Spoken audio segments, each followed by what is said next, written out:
Understanding, draw from the total, a simple guide.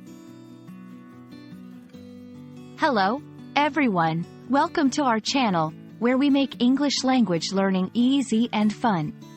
Today, we're diving into an interesting phrase, draw from the total.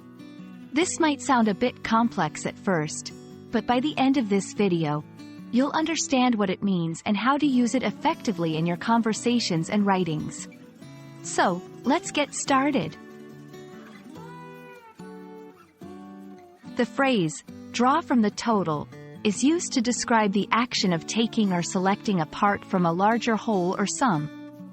Imagine you have a jar full of different colored marbles, and you take a few marbles out of the jar. Here, the jar represents the total, and the marbles you take out are what you draw from it. In more abstract terms, it can refer to taking ideas, information, or elements from a larger pool or collection. To fully grasp this concept, let's look at some examples.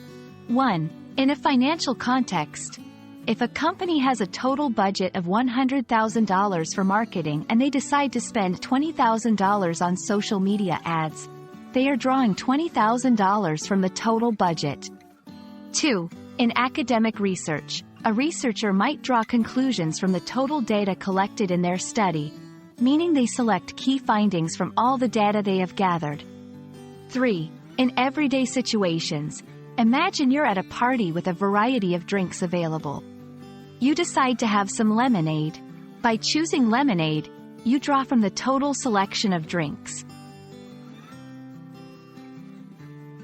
Understanding this phrase is not just about expanding your vocabulary, it's about enhancing your ability to communicate complex ideas succinctly.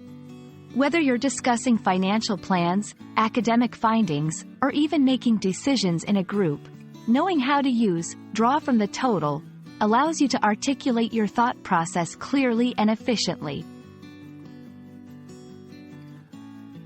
And there you have it.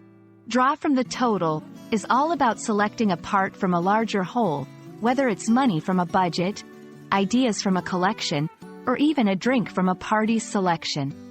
We hope this video has shed light on this phrase and added a new tool to your English language toolkit.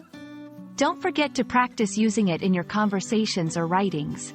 Thank you for watching, and see you in our next video.